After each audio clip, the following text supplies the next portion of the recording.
apareceu aqui.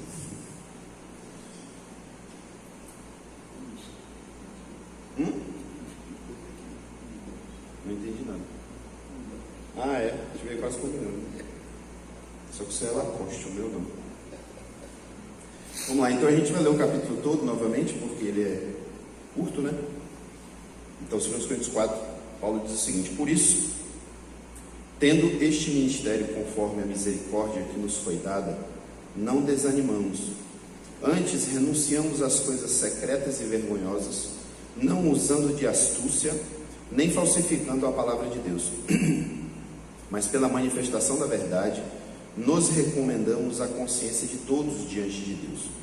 Entretanto, se o nosso evangelho está encoberto, é para os que estão perecendo que está encoberto, aos quais o Deus desta era cegou o entendimento dos incrédulos, para que não lhes resplandeça a luz do evangelho da glória de Cristo, o qual é a imagem de Deus. Porque não pregamos a nós mesmos, mas a Jesus Cristo, o Senhor, e a nós como escravos de vocês, por causa de Jesus. Pois Deus que disse, das trevas resplandeça a luz, Ele mesmo resplandeceu em nossos corações para a iluminação do conhecimento da glória de Deus na face de Jesus Cristo. Mas temos esse tesouro em vasos de barro, para mostrar que este poder, que a tudo excede, provém de Deus, e não de nós. Em tudo somos atribulados, mas não angustiados. Ficamos perplexos, mas não desanimados. Somos perseguidos, mas não abandonados. Abatidos, mas não destruídos. Trazendo sempre no corpo o morrer de Jesus, para que a vida dele também seja revelada em nosso corpo. Pois nós que estamos vivos, somos sempre entregues à morte por causa de Jesus, para que também a vida de Jesus se manifeste em nosso corpo mortal. De modo que em nós atua a morte e em vocês a vida. Está escrito: cri, por isso falei. Tendo este mesmo espírito de fé, nós também cremos e por isso também falamos. Porque sabemos que aquele que ressuscitou o Senhor Jesus também nos ressuscitará com ele e nos apresentará juntamente com vocês. Porque tudo isso é para o bem de vocês, para que a graça, multiplicando-se, faça que transbordem as ações de graças por meio de muitas pessoas para a glória de Deus. Por isso não desanimamos, ao contrário, embora nosso exterior se desgaste, interiormente estamos sendo renovados dia após dia, pois a nossa tribulação leve e momentânea produz para nós um peso de glória eterno que é incomparável, uma vez que não olhamos para as coisas aparentes, mas para as invisíveis, pois o que é aparente é transitório, mas o que é invisível é eterno. Amém. Bom, no final do capítulo anterior, Paulo falava ali sobre o seu ministério, né? E sobre as coisas que Deus estava usando eles para fazer ali naquele lugar. E aqui ele continua, né? Como a gente sempre fala, né? É uma continuidade. A carta, né? Ela na verdade não é dividida, ela é uma continuidade.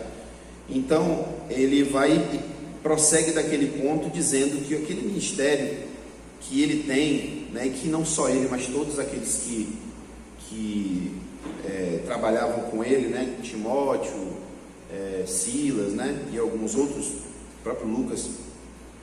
Então ele diz que este ministério, temos esse ministério conforme a graça que nos foi dada, né? Deus é que concedeu o ministério. Então ele fala: não desanimamos, antes renunciamos às coisas secretas e vergonhosas, não usando de astúcia nem falsificando a palavra de Deus.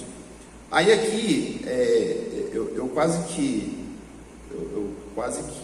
ia falar a aula toda sobre só isso aqui, porque, irmãos, a gente quando olha a situação da igreja atual, vamos falar só de Brasil, né?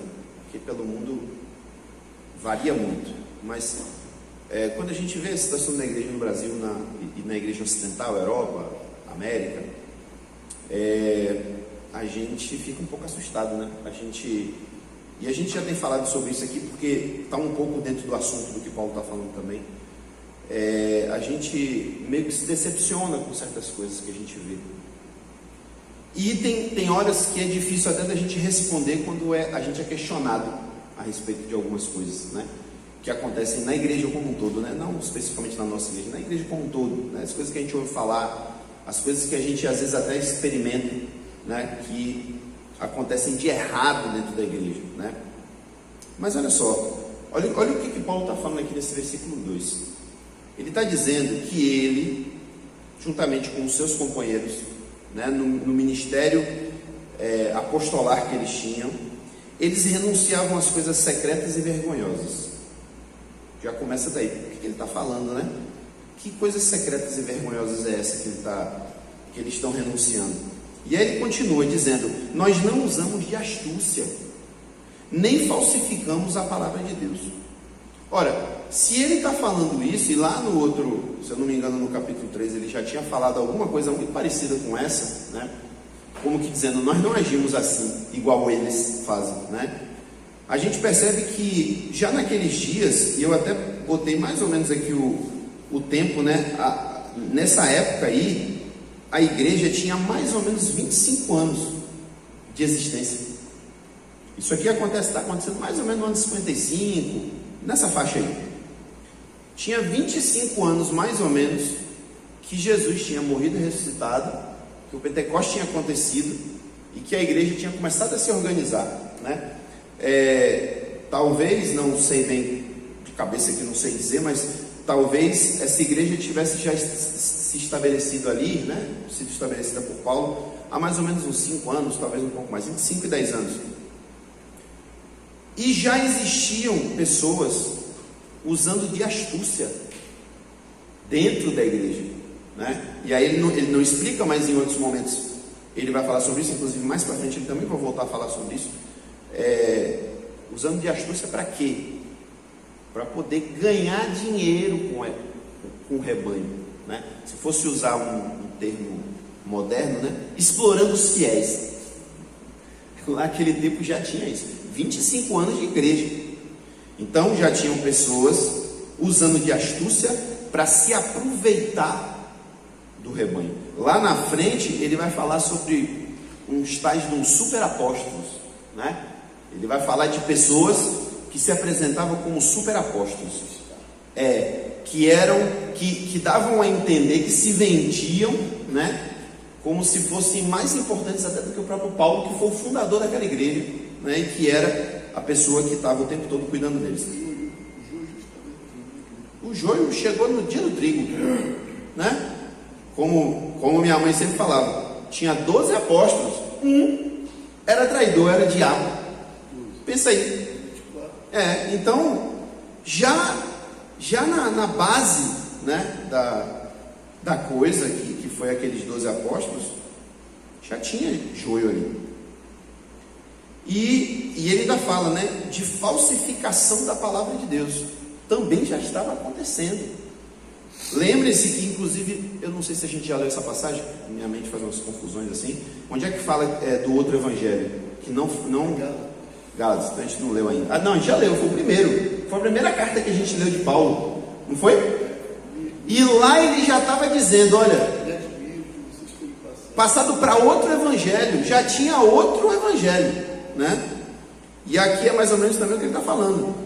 Existiam alguns que estavam falsificando a palavra de Deus. Eu entendo que quando Paulo está falando essas coisas no versículo 2, ele não está falando de qualquer pessoa na igreja, ele está falando de líderes, ele está falando de lideranças, né?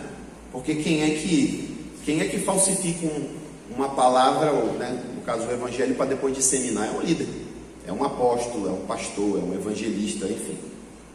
Então, naqueles dias, a palavra de Deus já estava sendo falsificada. E aqui, voltando para o começo, quando ele fala de coisas secretas e vergonhosas, honestamente não dá para a gente ter muita certeza do que ele está falando, mas faz lembrar, né, o início, que aqui já estava começando a acontecer nesse tempo, o início do gnosticismo. Porque a ideia do gnosticismo é de que existiam coisas secretas, existiam conhecimentos secretos que somente aquela pessoa que estava ali falando sabia o que era, né? Se Paulo fosse um desses, ele estaria dizendo assim, olha irmãos, eu tive revelações de Cristo, verdade, né? Inclusive é verdade. Eu tive revelações de Cristo, foi arrebatado até o céu e tal. Então Jesus me falou umas coisas, mas eu só posso contar para aqueles que forem iniciados, né? De alguma forma em alguma coisa específica da fé. Isso era o que os gnósticos faziam. Eles seguiam eles na verdade não seguiam, eles misturavam, né? Eu estou falando de gnósticos cristãos especificamente, né? Eles misturavam os conceitos do gnosticismo com a fé cristã. Então o gnosticismo dizia, o gnosticismo é mais ou menos a maçonaria. É aquela coisa da pirâmide, né? Quem está lá na base não sabe nada, só sabe quem está lá no topo. E para você chegar lá, você tem que fazer rituais. Você tem que meio que, eles chamam de rituais de iniciação, né? Exatamente o termo que a maçonaria usa é esse mesmo. Então, à medida que você vai subindo de grau e vai conhecendo os mistérios, aí lá em cima você conhece a gnose, é o conhecimento supremo, né? E eles diziam que esse conhecimento não tinha sido dado para qualquer um, somente algumas pessoas tinham esse conhecimento.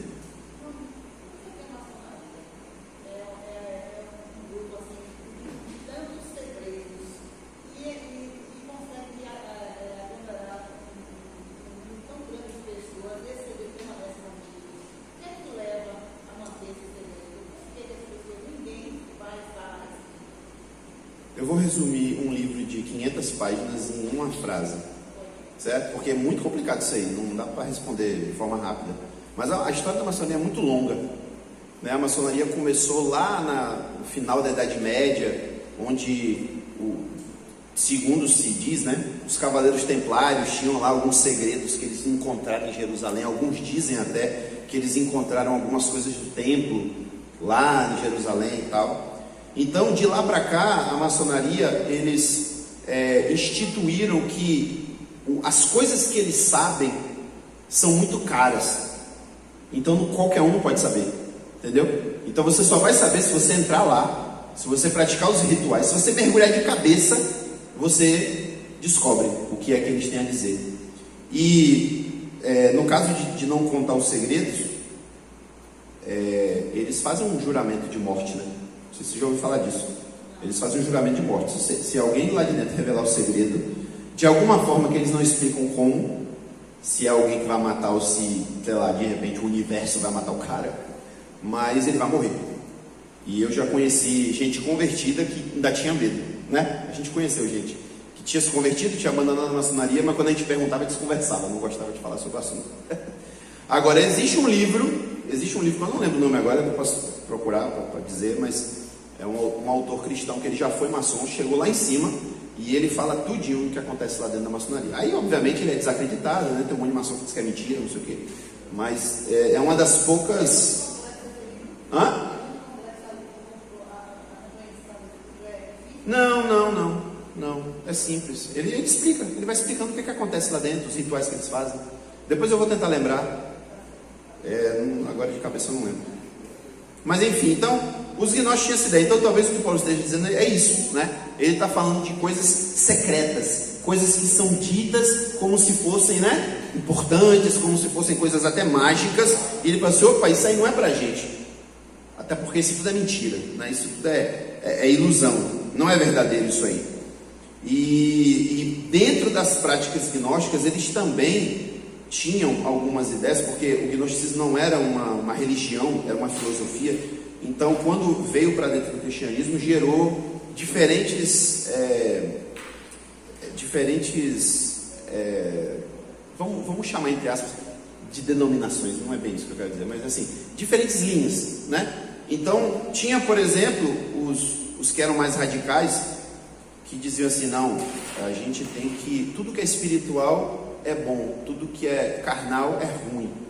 Então, nós não vamos nos casar, porque relação sexual é pecado. Nós não vamos comer carne, porque comer carne é pecado. E aí começa um monte de restrições, que isso acabou depois influenciando até, né, algumas linhas cristãs mais para frente. O outro extremo era o seguinte, não, ao contrário, se tudo que é carnal é ruim, e tudo que é espiritual é bom, e eu sou carnal, então Deus não se importa com o que eu faço. Então eu posso ter quantas mulheres eu quiser, eu posso fazer o que eu quiser com o meu corpo. Deus não vai se preocupar com isso, porque o que Deus quer é o espírito, né? Então você vê que os extremos que existiam, né? Então parece que Paulo está falando mais ou menos disso também, das coisas vergonhosas que aconteciam no meio desses, né? Então, irmãos, resumindo, a gente tem que meio que treinar nossa mente, né? Para entender que uma vez que a igreja é feita de pessoas e as pessoas são falhas, a igreja sempre vai ser falha. E assim como as pessoas precisam de correção para se consertarem, a igreja também precisa de correção para se consertar. E do mesmo jeito que uma pessoa que vive errado, ela precisa se arrepender e precisa mudar de atitude para viver a vida que Deus quer, uma igreja que vive errado e que está agindo errado e que não está de acordo com a palavra, ela tem que fazer o quê? Ela tem que se arrepender e passar a viver a vida de Cristo. Simples assim. Então a gente nunca vai encontrar a igreja perfeita. Talvez a gente encontre, assim como a gente encontra pessoas um pouco mais relaxadas espiritualmente, que vivem de qualquer jeito, e a gente encontra pessoas muito mais preocupadas em servir a Deus, que se esforçam mais, e você olha e fala, rapaz, esse cara peca, né? Tem gente que olha e fala, rapaz, será que esse cara peca? Por quê? Parece quase que eu estou vendo uma aura na cabeça dele, né? Então tem igrejas também que são relaxadas, e tem igrejas que são mais comprometidas, né? E é essas que a gente tem que ser, né? A gente tem que ser essa. A gente tem que ser igreja comprometida. A gente que se esforça. Vai ter erro aqui dentro? Sempre vai ter erro aqui dentro. O que a gente vai fazer com o erro? Corrigir.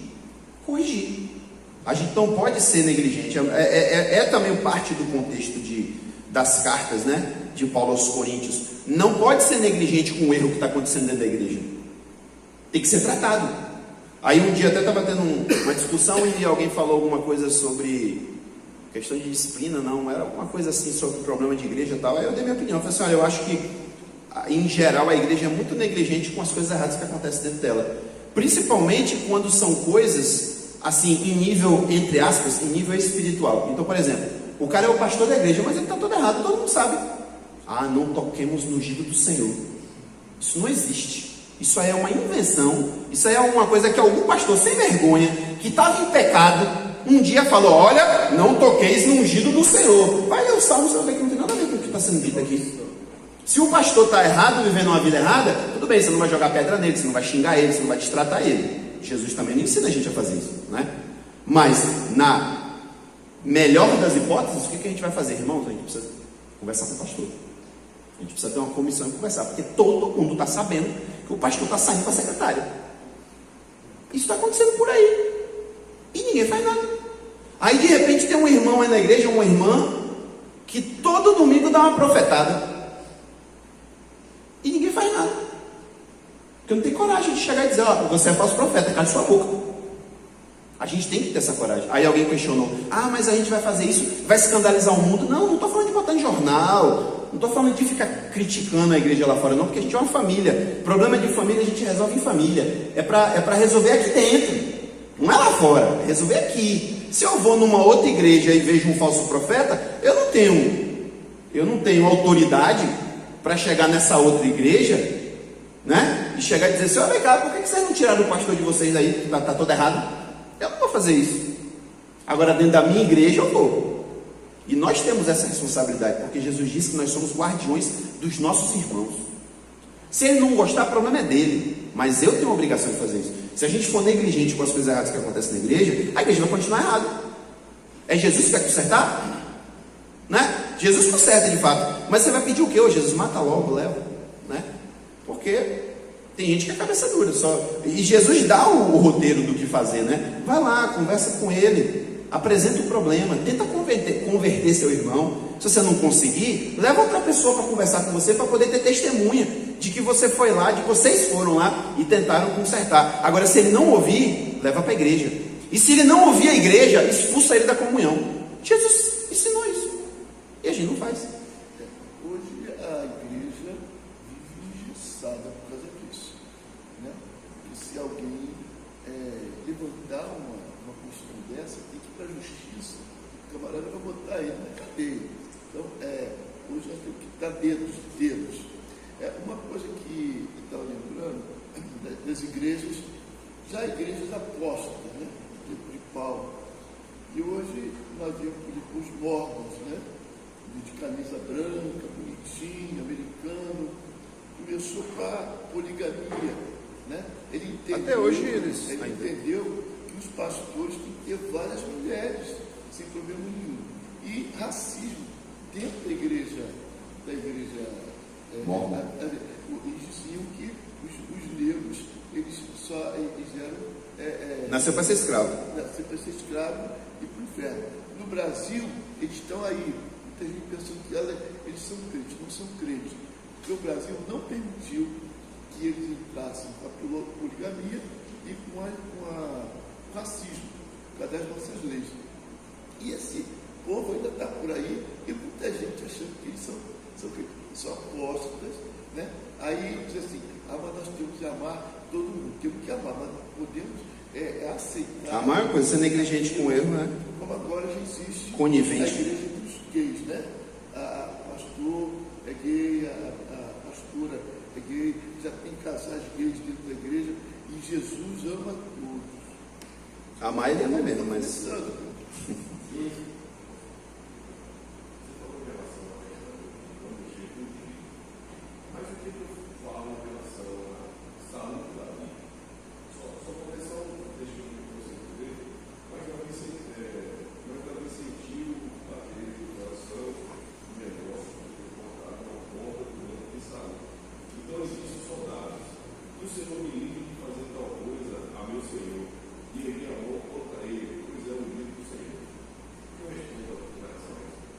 Eu vou dar o que eu respondo, não o que você vai responder. Eu vou dizer o que eu responderia, certo? Primeiro, Saul era rei, instituído por Deus, né? Sobre o povo. Ele já tinha, inclusive, perdido a moral. Davi já tinha sido ungido, na verdade.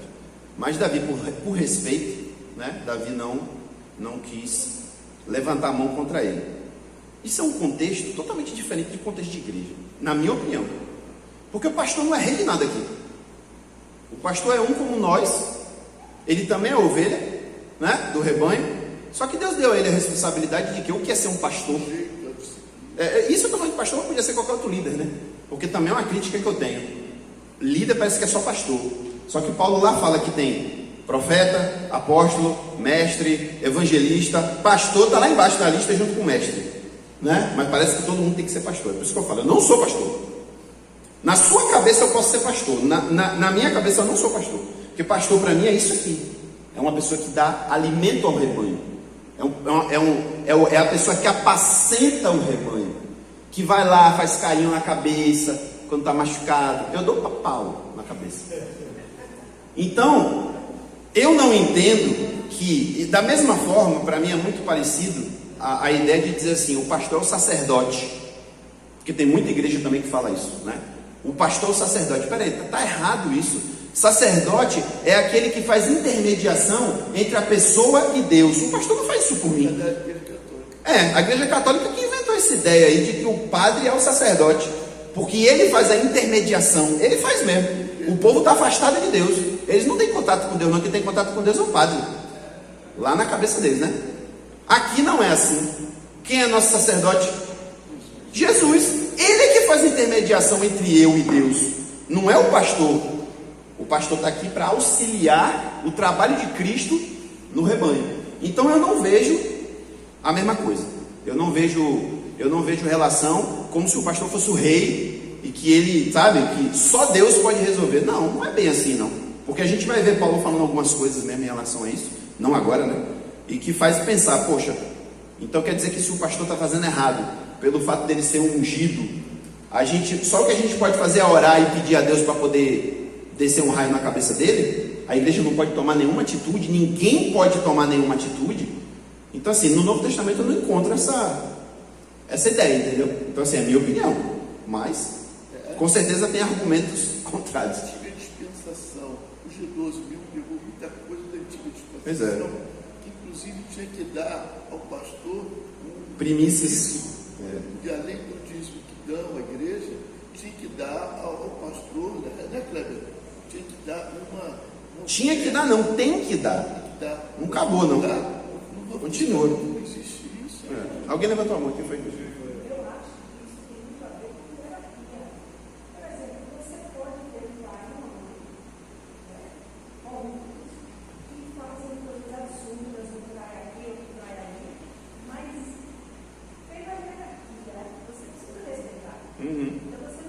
Mas veja que eu não falei em momento nenhum de desrespeitar, tá? Não usei esse termo aqui.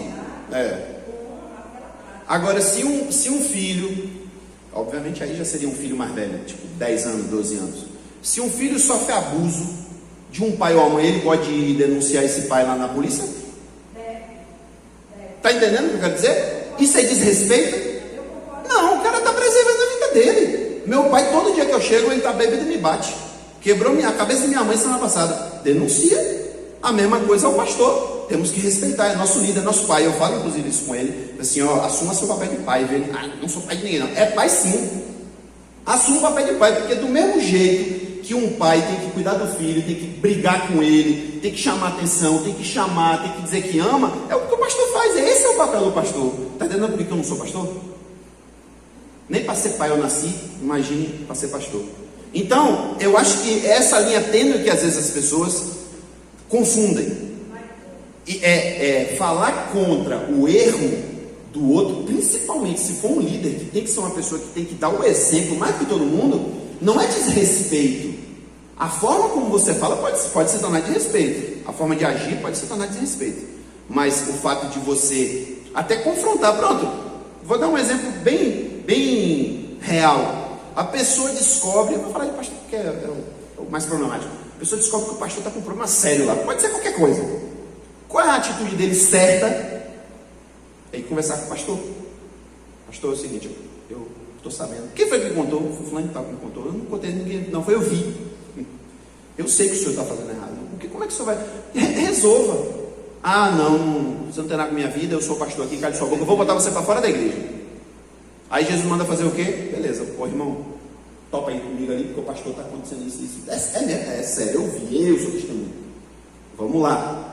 É isso que Jesus manda fazer. É difícil, não é fácil. Ainda mais hoje em dia, que o pastor é posto num pedestal, né? Que o povo fica morrendo de medo. Se o cara sem querer, sei lá, o pastor tropeçar no pé dele, ele já acha que ele perdeu metade do terreno dele no céu. Porque, daquele que tocar um ungido do céu, para mim isso é balela. Para mim isso aí é coisa de quem quer se manter no poder e quer ficar intocável. E pastor não é intocável.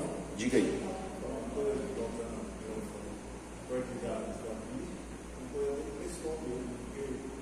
Está lá no discurso do palácio, ele tem o mesmo respeito, porque ele confiava em Deus, porque ele foi vivido por Deus, ele sabia que a batalha era dele e era de Deus. De fato. Ele foi constituído que não botou de novo no lugar, teve o mesmo remorso quando o filho dele, Absalão, morreu, mesmo cometendo os atos que ele cometeu.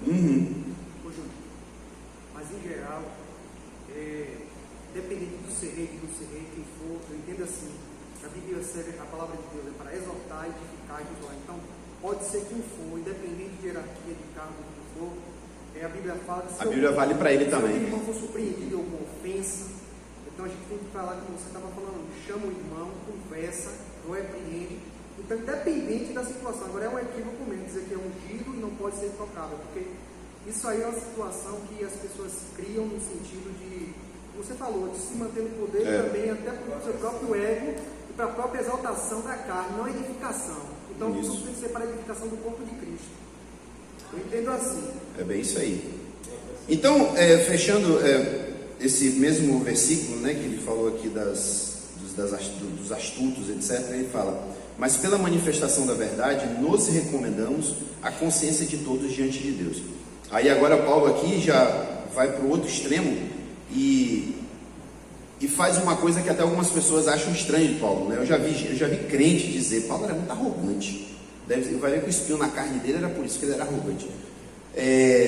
Quando Paulo diz, por exemplo, assim: sejam meus imitadores, como eu sou de Cristo, né?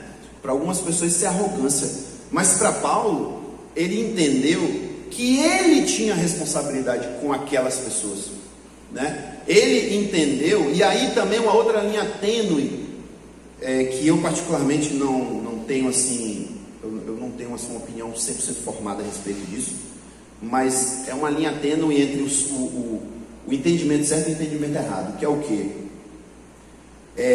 Se por um lado todos nós somos ovelha de Cristo, então se por exemplo eu chego lá, evangelizo alguém se converte, essa pessoa não está se convertendo a mim, ela está se convertendo a Cristo, né? Tanto ele quanto eu somos ovelhas de Cristo, somos discípulos de Cristo. Só que Jesus, ele desde o começo, ele também delegou autoridade. Não apenas delegou, como ele concedeu autoridade. Então, por exemplo, quando, o próprio exemplo do pastor, né? E isso é bíblico, não é uma invenção da denominação, é bíblico. O pastor, por que o pastor é chamado de pastor? Por que o termo é esse? Todo mundo sabe o que é pastor, né? Porque ele apacenta o rebanho de Cristo.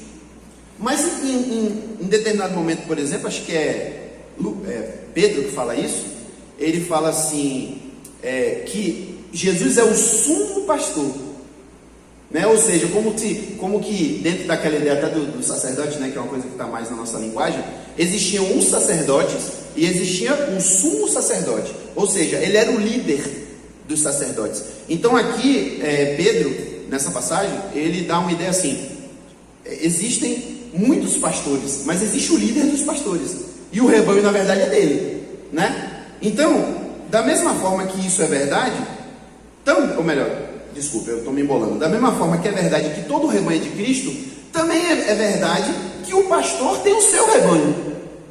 Esse é o rebanho do pastor Jorge. Aquele lá da central não é do pastor Jorge, é do pastor Chades, que por sinal lá ele ainda bota outros pastores para poder dividir o rebanho, porque o rebanho é grande. Mas tanto o pastor Jorge quanto o pastor Jadson sabem, opa, peraí, eu sei que eu tenho um rebanho entre aspas, mas esse rebanho não é meu, esse rebanho é de Cristo, né? Esse é um entendimento que a gente tem. Da mesma forma, Paulo, eu tenho plena convicção, até pelas coisas que ele escreve, que Paulo tinha consciência de que ele era falho, ele era pecador. Ele, humanamente falando, ele não podia ser exemplo perfeito para ninguém, né? E ele mesmo chega a dizer, como a gente até já leu, de falar, né? Olhando para o alvo é Cristo, não sou eu. Vocês não estão olhando para mim, vocês estão olhando para Cristo. Porém, ele tinha consciência, porém, Cristo não está aqui.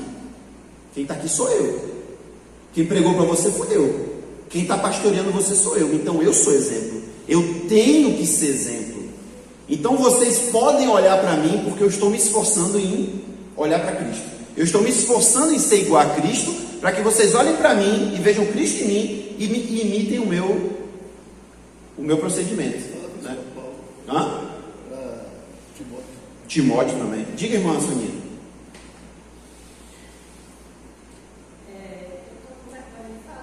Deixa eu olhar aí. O que eu ia dizer é o seguinte, é a terceira ou quarta vez que você está se subestimando e vem na minha cabeça, é minha oração, às vezes eu estou orando e pede assim, chame a atenção, porque ao meu ver você é um exemplo para seguir. Tenho que ser. Só não me chame de pastor. Só isso, é só fácil, foi fácil. Não, eu vou continuar dizendo que eu não sou nada, porque acho que todo mundo tem que dizer isso. A gente tem que ter consciência de que por mais que a gente tente, por mais que a gente chegue lá, a gente tem que fazer igual o Paulo falou, eu não cheguei lá ainda. Gente, vocês têm dimensão, porque assim, desculpa, eu pensei que já tinha. Então, se tem uma pessoa que não é daqui, ou que chegou, que não conhece a palavra e tal, também ele mesmo disse que não é nada e tal. Então, não sei se é de Deus ou se é da minha cabeça, mas não é a primeira vez que isso foi. Chame a atenção dele e eu chamo isso. Tudo bem, a senhora tem autoridade de mãe para fazer isso, eu aceito. Mas, voltando a Paulo, né? A gente conhece muito sobre a vida de Paulo, a gente tem muitos exemplos da vida de Paulo, a gente tem coisas escritas pelo próprio Paulo, né? Coisas, inclusive, que a gente às vezes não tem nem de Jesus, né? Jesus não escreveu certas coisas, Paulo escreveu certas coisas. E Paulo deixa muito claro as dificuldades que ele mesmo tinha em servir a Cristo. Ele tinha suas dificuldades, né? Aquela passagem clássica, né? O que eu quero eu não faço, o bem que eu quero fazer eu não faço, e o mal que eu não quero eu acabo fazendo. Então ele sabia que ele era pecador, ele sabia que ele tinha suas deficiências, mas ele também sabia que ele tinha uma responsabilidade, então ele tinha que ser exemplo. E até isso é exemplo.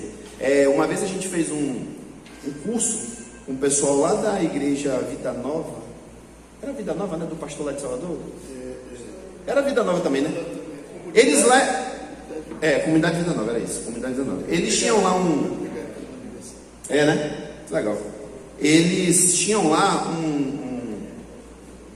um discipulado diferente do que a gente até está tentando implantar aqui. O deles era tete a tete mesmo assim. Uma pessoa... era uma pessoa escolhida para discipular uma outra. Então, digamos que uma pessoa se convertesse hoje, aí, não lembro bem como é que era o processo, mas alguém chegava e dizia, eu tinha você discipula o cara, discipula, pronto. E o tio, a partir daquele dia, é o discipulador daquele cara, para ensinar ele a ser crente. E aí, uma das coisas interessantes que tanto eles falaram, quanto lá atrás eu já tinha lido sobre o discipulado que o Paulo Solonca fazia lá atrás, né? Ele dizia assim, eles todos dizem assim: tome cuidado na hora que você for discipular alguém, para a pessoa não achar que você é um super crente, que você não erra. Porque é um perigo que a gente corre, de querer só ensinar o que é certo, só o que é bom, só o que fazer, mas nunca dizer à pessoa, olha, eu tenho dificuldade também, eu também erro, né? Então, eles teve um ponto assim, que eles falaram isso com a gente, falaram assim, olha, não tenha medo, não se preocupe com o fato de você ser falho e errar. Quando você errar, diga à pessoa que você está discipulando o que você está fazendo em relação àquilo, né? De repente eu cometi uma falha em qualquer coisa. Eu vou chegar para o cara e falar assim, olha cara, eu tenho uma coisa para te dizer essa semana aconteceu isso. Ah, é? E aí eu fui, orei, pedi a Deus perdão, fui lá na pessoa, pedi perdão. Você já está ensinando a pessoa o que fazer quando ela errar também, porque faz parte da caminhada, né? Então, Paulo, tendo essa consciência, ele não tem medo de, como ele diz aqui, exatamente a palavra que ele está usando, de se recomendar a consciência de todos. Olha o que ele está dizendo aqui. Nós, pela manifestação da verdade, nos recomendamos a consciência de outros, né? Como que dizendo assim, a gente não tem medo de dizer quem a gente é, o que a gente faz, que a gente é agente da justiça, que nós estamos pregando a verdade. Não tenho medo de falar isso, porque a gente está apoiado na verdade.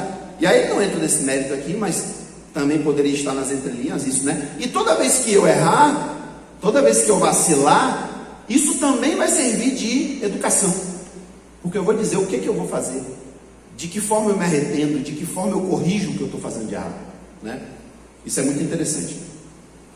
E aí ele agora prossegue, continuando a falar de um assunto um pouco diferente. Então ele diz, se o nosso evangelho, entretanto, se o nosso evangelho está encoberto, é para os que estão perecendo que está encoberto, aos quais o Deus desta era cegou o entendimento dos incrédulos, para que não lhes resplandeça a luz do evangelho da glória de Cristo, o qual é a imagem de Deus. Então ele, lá no capítulo anterior, ele já tinha introduzido mais ou menos essa ideia aí da questão da clareza do evangelho, né? E aí ele fala aqui também, de que eles não estão falsificando a palavra, eles não estão usando de astúcia, ele está pregando a palavra como ela é. Lá em Romanos, acho que é Romanos, não lembro se faço uma confusão, não sei se a gente já leu isso em Coríntios, ou se ele vai falar em Romanos, sobre a questão de dizer assim, a gente está pregando Jesus crucificado mesmo, porque embora a gente saiba que para o grego isso para o judeu isso é escândalo, e a gente prega a ressurreição de Cristo mesmo, sabendo que para o grego isso aí é loucura, mas eu tenho que pregar a verdade, né? Se não aceitar, é problema deles, mas eu tenho que pregar a verdade.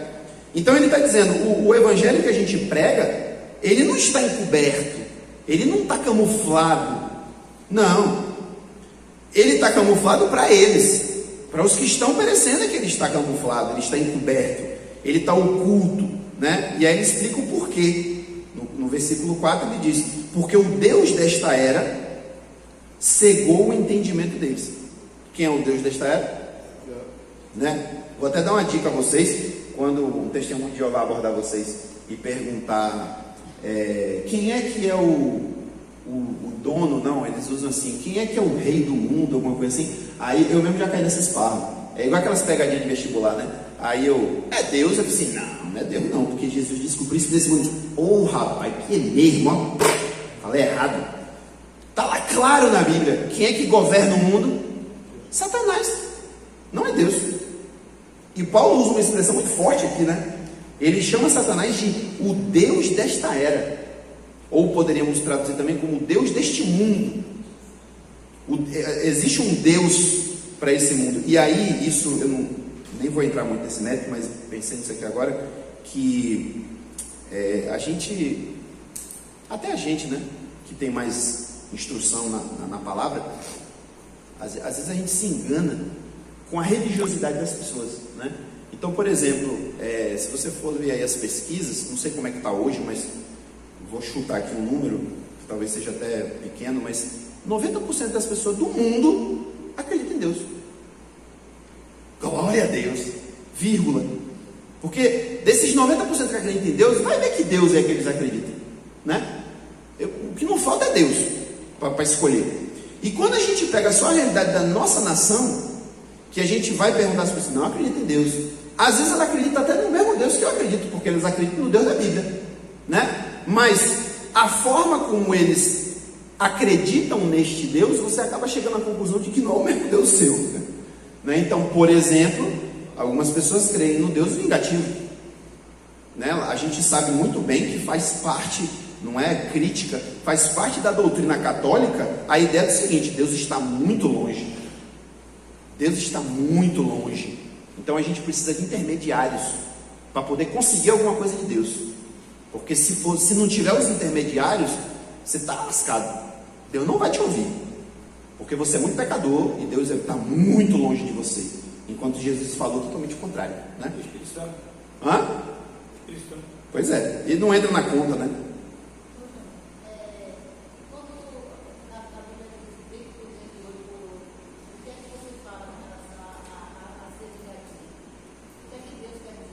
Mas você está perguntando isso por quê? Não, porque assim, meu irmão, ele tem Deus, por exemplo, ele discute muito, ele acha que Deus é ruim, que Jesus é Sim. maravilhoso, mas que Deus é ruim, tá? E que na Bíblia tem tudo de ruim que tem na humanidade. Aí a gente tem que explicar para ele que a Bíblia relata histórias nossas, né? É a nossa relação, é a forma que nós vivemos. Mas e esse Deus vingativo, e esse Deus que Deus por dentro do olho por olho, como é que fica? Como é que eu posso linkar isso com Jesus? Primeiro, Jesus trata isso de forma precisa lá em Mateus 5, né? Ele fala, inclusive, vocês não ouviram falar olho por olho, dente por dente? E ele vem e fala, né? Só que também, para certas discussões, tanto a gente tem que ter o conhecimento, quanto tem que perguntar para o outro também que conhecimento que ele tem. Porque uma pessoa vir dizer que Deus é ruim porque lá está escrito olho por olho, dente por dente, é porque ele não leu o que está escrito lá. Ele só está pegando isolado essa passagem e está dizendo, tá vendo? Lá está dizendo olho por olho, dente por dente, Deus é ruim. Vai ler o contexto. Lá o contexto está dizendo que qualquer pessoa que fizer mal a outra pessoa, ela tem que pagar o equivalente ao que ela fez o mal. Na lei de Moisés, não existia cadeia em Israel. Ninguém nunca me falou isso, eu nunca vi ninguém dizer isso. Um dia eu estava lendo e falei assim, uma coisa interessante. Eu nunca li uma passagem dizendo, se fulano de tal fizer tal coisa, vai passar tantos dias preso. Não existia cadeia em Israel. Existia a reparação do crime. Então, se fosse um crime do tipo, o cara, sei lá, machucou meu boi. Era tudo nessa coisa, né? Boi, vaca, terreno, era tudo assim, né? Então, o cara machucou meu boi, era justamente o boi que eu usava para arar a terra e plantar. O que diz lá na lei? Aquele que danificou o boi do cara vai ter que pagar a ele outro boi.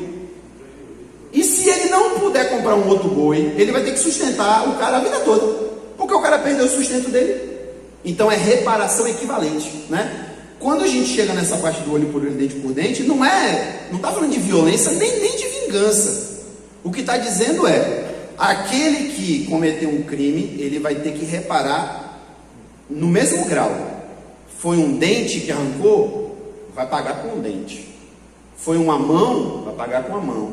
Pé, vai pagar por pé. Tirou a vida, vai pagar com a vida. Por isso existia a pena de morte, porque existiam crimes que só se pagava com a vida. O cara tirou a vida do outro. Isso, Quando isso. você fizesse um crime, né, e não fosse intencional, você podia... Crime culposo não, como é? Doloso. Não, culposo, né? O cara não tinha intenção, né? Culposo que chama? Doloso é quando quer matar, poxa. É, sim, mas é isso, tinha a cidade de refúgio, né? Não, não, ao contrário, era como se fosse um refúgio mesmo, porque quando o cara vamos dizer, acho até que tem uma história assim, o camarada mata alguém, agora o detalhe é, ele matou por vingança mesmo, ele matou porque queria matar, aí ele fugiu para lá, para essa cidade. Quando chegou lá, o pessoal falou assim, epa, não, vai ficar aqui não, a gente viu, ele matou mesmo, aí tirou o cara de lá, ele não ficou, levaram ele e aí mataram o cara.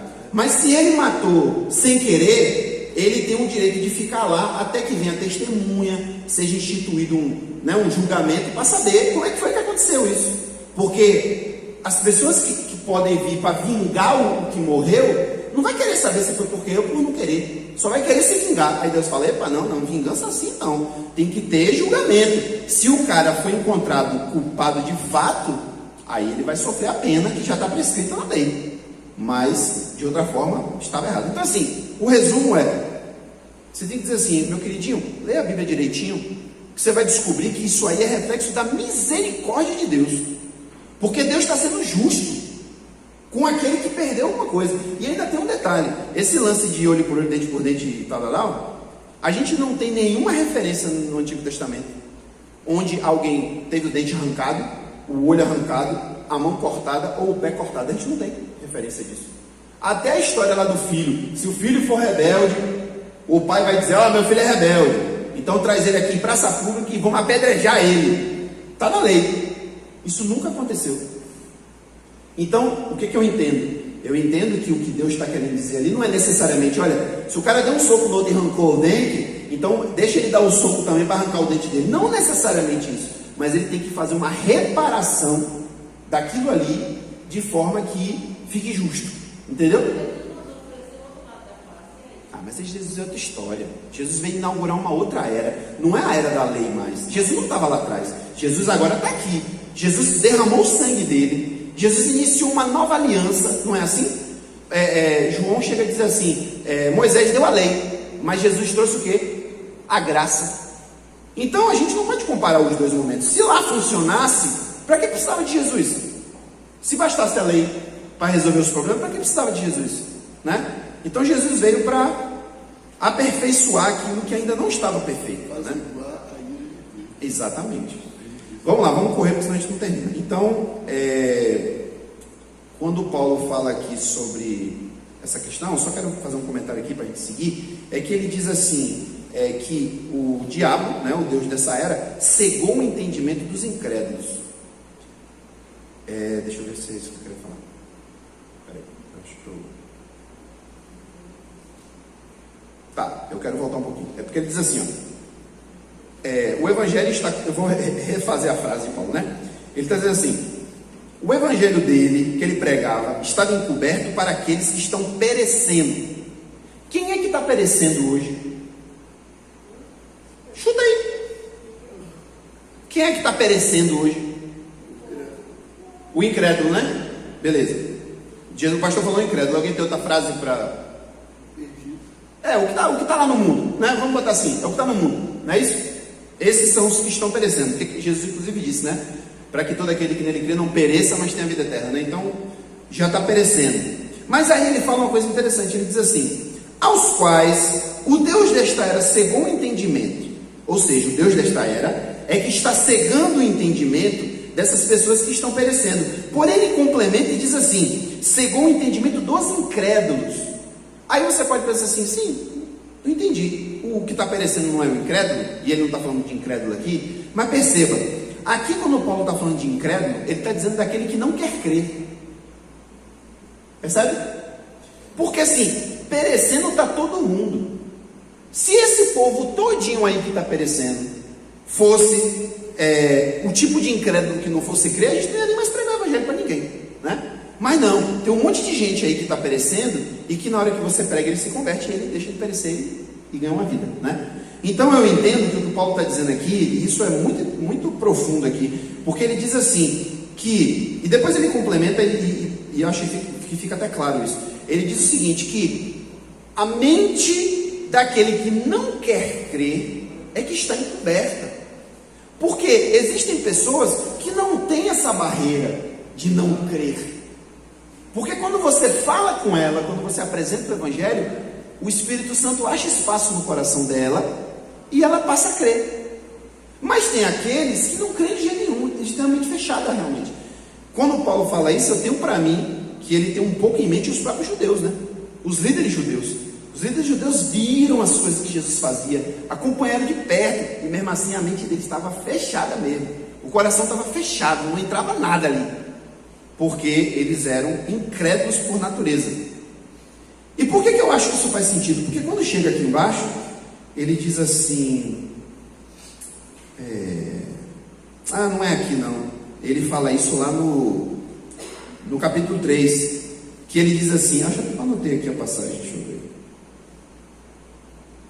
acho que eu não botei aqui a passagem não, mas no capítulo anterior, ele diz assim, quando alguém se converte ao Senhor, o véu é retirado. Lembra que a gente leu isso na semana passada? Ele fala assim, está falando do judeu, quando eles estão lendo a lei, tem um véu, mas quando alguém se converte ao Senhor, o véu é retirado. Aí eu fiquei pensando, engraçado, né? O véu devia ser retirado antes da pessoa crer, porque como é que a pessoa vai conseguir crer se ela não está enxergando? Mas a lógica de Paulo não é essa. Ele está dizendo assim, não, o véu só é retirado por Deus, claro, só é retirado depois que a pessoa crê. Olha como a fé é poderosa, porque depois da fé é que o véu é retirado. Então ele está dizendo aqui a mesma coisa. Ele está dizendo que as pessoas estão com seus entendimentos, né, vendados, eles estão cegos, e essa cegueira ela só desaparece depois que a pessoa crê. E existem aqueles que não deixam de ser cegos, porque eles não querem crer. É por isso que ele fala dos incrédulos e dos que estão perecendo. O que estão perecendo é todo esse povo aí. Mas existe uma massa, que a gente não tem como saber quem é, graças a Deus, que são incrédulos profundamente. Eles não vão crer nunca. Hã? Não estou falando só de ateu não, porque, como eu estava falando antes, vamos pegar a população do Brasil, será que 80, 90% das pessoas creem em Deus? Vai dizer que esse povo todo vai para o céu? Melhor, para não parecer que eu estou sendo muito violento e mandando o povo para o inferno, essa massa todinha tem relacionamento com Deus? Essa massa todinha de gente que se diz cristã, o sangue de Jesus de fato purificou os pecados, elas têm o Espírito Santo? Então acreditar em Deus não significa nada, né? Nada. Eu estava falando com a Lídia, como é a barreira que existe entre o homem e Deus.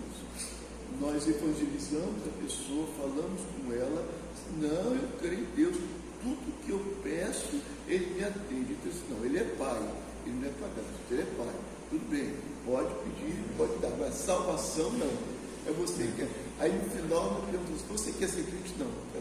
Não, você quer aceitar Jesus? Não. Crê em Deus, pede tudo Deus, diz que recebe tudo Deus. Mas quando chega na coisa, você que tem que tomar a decisão.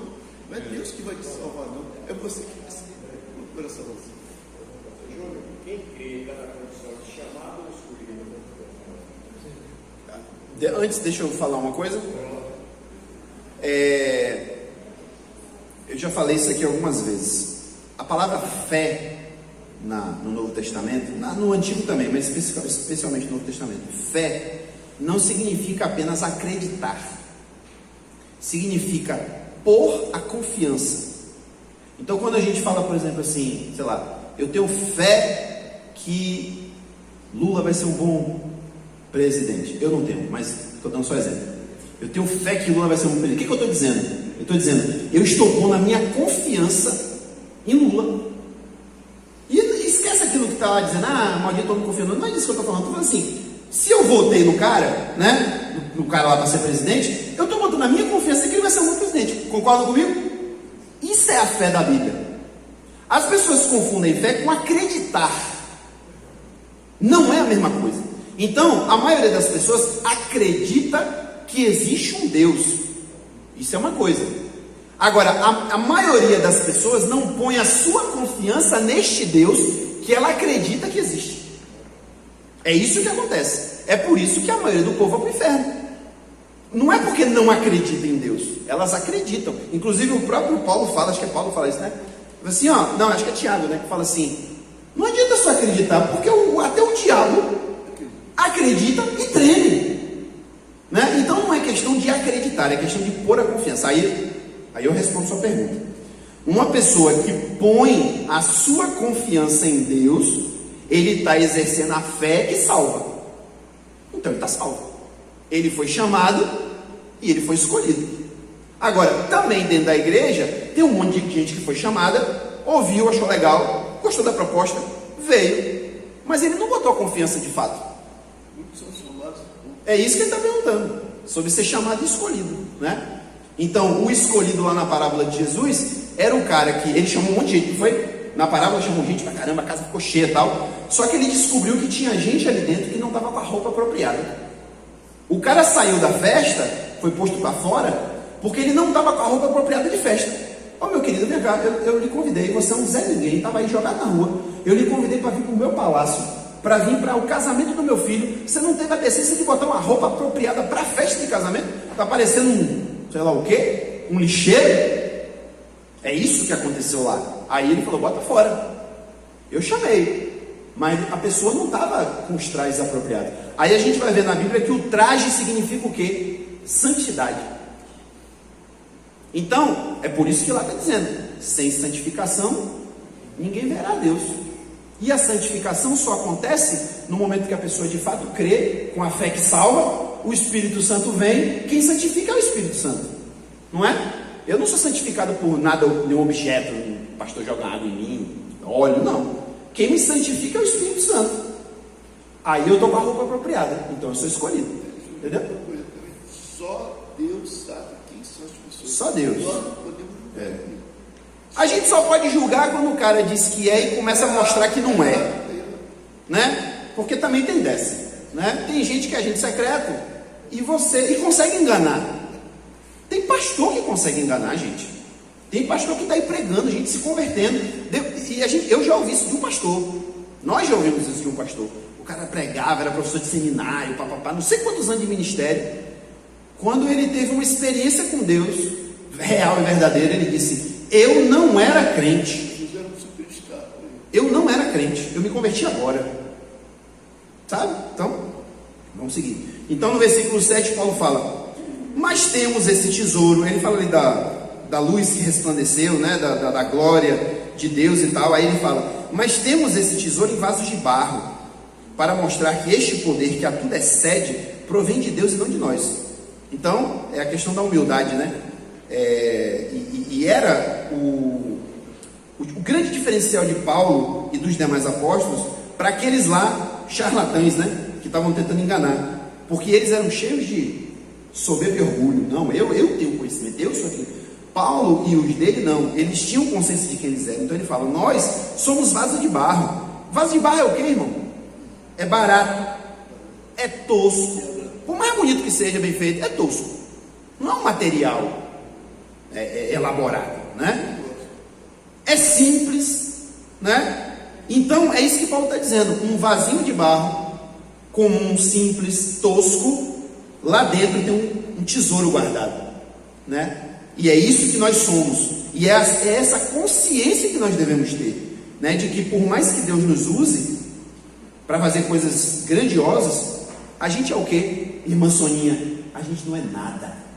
Eu não sou nada, eu sou um vaso de barro. E eu ainda lhe digo mais: eu sou um vaso de barro cheio de rachadura. Tem também essa ilustração lá, né? Cheio de rachadura. Aquela história do sincero, né? A palavra sincero vem do latim, que significa sem cera. Como assim? É porque o vaso de barro, com o tempo, ele começa a dar rachadura, aquelas rachadurazinhas aparecem. Então, para ele continuar bonito, o que eles faziam? Eles passavam uma cera em cima daquela rachadurazinha, da mesma cor do vaso. Então, dava a aparência de que ele não estava rachado. Sinceridade é você não esconder suas rachaduras. Isso é sinceridade. Isso é uma vida sincera diante de Deus, né? E é o que Paulo está falando aqui. Oi? Não entendi. Está cheio de tesouro, exato. Mesmo rachado, né?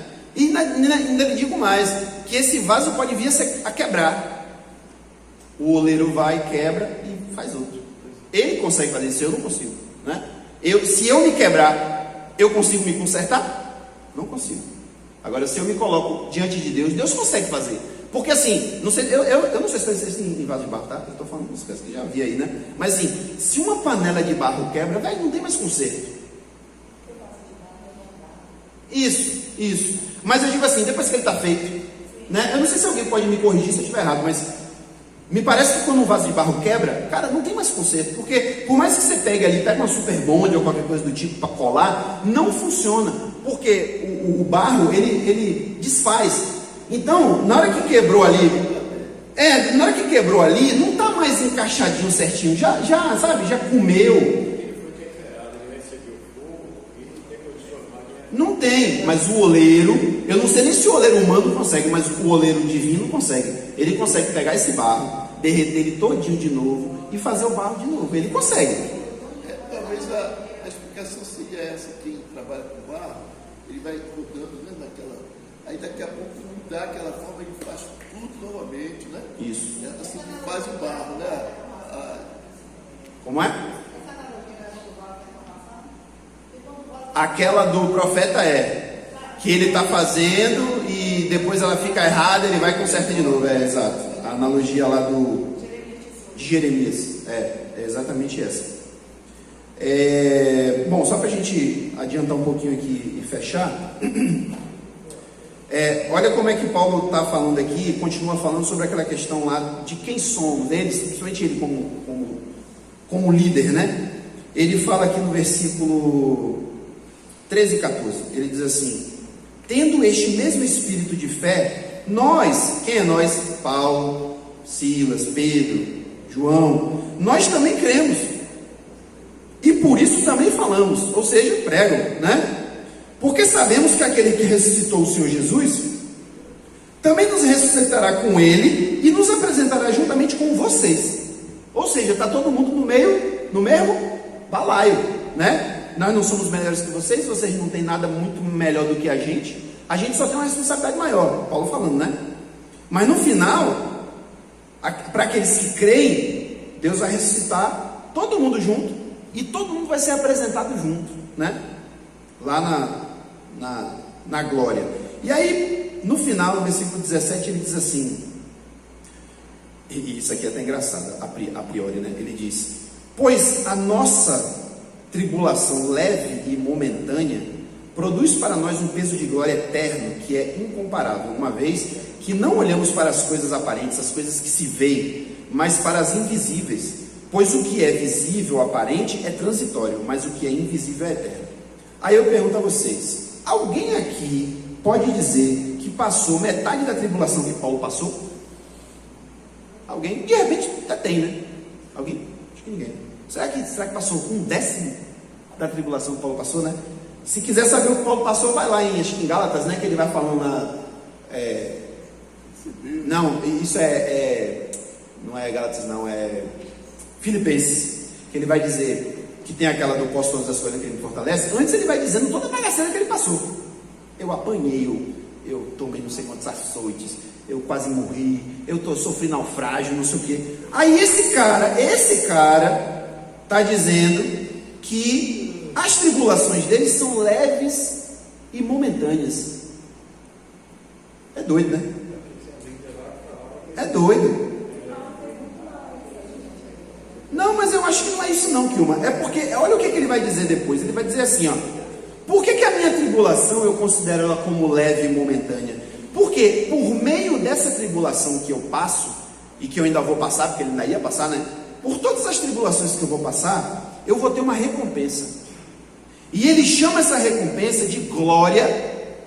Aí, a tradução às vezes não ajuda muito a gente perceber o jogo de palavras que ele está fazendo aqui.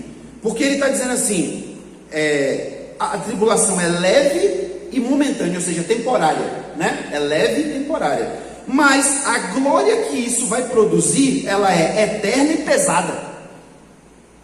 Porque o termo lá fala peso de glória eterna, né? Mas o que ele está fazendo é essa comparação, ó, a minha tribulação aqui, em relação à glória que eu vou receber, ela é leve, porque aquela glória ali é pesada, sabe? Isso encaixa aí, não? Quem planta colhe. Não. Por exemplo, ele aprovou. E cadê o perdão? Ele aprontou, cadê o perdão? Você apronta, você não paga o preço. Certo, mas ele aprontou de uma forma diferente. Se ele tivesse aprontado matando, estuprando, roubando o banco, ia ter uma consequência lá, polícia ia atrás dele e tal. Não, ele estava trabalhando para o poder contra Cristo, que é uma autoridade espiritual. Então assim, Cristo perdoou o pecado dele. Paulo não matou ninguém. Nunca Paulo matou ninguém. Isso é um erro, uma falsa interpretação, porque não disse que Paulo matou ninguém. O que Paulo fazia, ele ia nas casas dos cristãos e arrastava os cristãos. Eu posso até imaginar Paulo pegando uma mulher pelo cabelo e puxando, mas ele levava às autoridades. Paulo nunca matou ninguém, até porque o Sinédrio não tinha autorização para matar. A morte, por exemplo, de Estevão, até hoje é muito discutida isso. Como é que eles conseguiram apedrejar Estevão? Você tem noção? Tem estudioso da Bíblia que acha que essa história é mentira, que Pedro nunca foi apedrejado. Eu falei quem? Estevão. Porque os judeus não tinham autorização de Roma para matar. Aí o que alguns acham, e que eu acho que é condizente, até pelo tempo, é que no momento que Pilatos foi embora, porque Pilatos aprontou, esse aprontou. E aí o imperador falou assim: ô meu querido, estão falando mal de você aí, volte aí para prestar contas para Roma. Aí ele deixou a Judéia e foi para Roma. Até chegar um outro governador, teve um vácuo de quase um ano, até botar outro cara no lugar. Aí alguns acham assim, os judeus devem ter aproveitado a possibilidade para poder exercitar o que eles achavam que era certo, porque eles achavam que o cara era um blasfemo, né? E blasfêmia tinha que ter apedrejamento. Então, mas assim, Paulo mesmo nunca fez. Então, a tribulação dele, ele em comparação, era leve. Aí ele disse: por que eu digo uma loucura dessa, que parece que é loucura, né? Ele chega a dizer que é incomparável, porque as coisas que são aparentes, ou melhor, eu não olho as coisas que são visíveis ou aparentes, eu olho as coisas invisíveis. Então, aí a gente entende, então a loucura de Paulo é essa. É porque ele não estava olhando a situação que ele estava passando, os problemas que ele estava enfrentando, com olhares carnais. Ele estava olhando com um olhar espiritual, né? Então ele diz, porque as coisas, não, ele já falou, né? As coisas aparentes são invisíveis, mas o que é? Pois o que é aparente é transitório. Tudo aquilo que a gente vê, um dia vai passar. Mas as coisas que são invisíveis, elas são eternas. Então, é aquilo que eu falei lá no início. A gente precisa treinar nossa mente, porque isso não é uma coisa se converteu e resolveu. Não, a gente realmente tem que meditar na palavra, se aproximar de Deus e treinar nossa mente para a gente não perder tempo com as coisas que são transitórias. E isso é muito difícil. Muito difícil. Porque se eu não sou uma pessoa, eu não sou um ser, pelo menos aqui na Terra, eu não sou um ser espiritual, eu sou um ser carnal. Então não apenas eu estou interagindo com o mundo, né, fisicamente, mas ainda tem um problema do pecado. Ainda tem um problema da minha natureza humana, que continua aqui, que continua me chamando para fazer as coisas que Deus não quer. Então, pelo fato de eu ser carnal, eu tenho que treinar a minha mente para olhar para as coisas espirituais. Aí Jesus vem e fala, né? É Jesus ou Paulo que fala? Não olhem para as coisas da terra, olhem para as coisas do céu. Não é Jesus que fala mais ou menos isso? Aí muita gente até acha que isso aí é para a pessoa ficar no mundo da lua, né? Tipo, esquecer da vida. E fica, não, o que ele está falando é isso. Tenha um olhar espiritual, não um olhar carnal. E aí, só para fechar, é mais ou menos aquilo que a gente falou lá outro dia sobre a questão de Paulo, acho que foi no capítulo 2, que ele fala sobre o irmão que tinha pecado, E ele fala, olha, agora a gente tem que tratar ele com amor, a gente tem que chamar ele, papapá. Eu mesmo já perdoei. Por quê que eu perdoei? Porque eu não sou besta. Eu perdoei porque eu não sou trouxa. Porque eu conheço o meu inimigo, e eu sei das intenções dele, e eu sei o que ele faz no nosso meio, então eu já perdoei logo. Para não ter nada que o meu inimigo possa usar contra mim. Né? Então é mais ou menos essa a ideia. Se a gente tem um olhar espiritual, a gente não enxerga, por exemplo, que a irmã ali está falando mal de mim, está brigando comigo, está não sei o que lá, não sei o que lá. Não é ela, não. Eu enxergo que isso aí é espiritual. Não é ela. Pode até ser ela, porque ela deu lugar. Mas eu não vou lutar contra ela. A minha luta vai ser espiritual. Não é? Amém, irmãos? Deus nos abençoe. Cada dia vai ficar mais difícil, né? Mas é assim mesmo.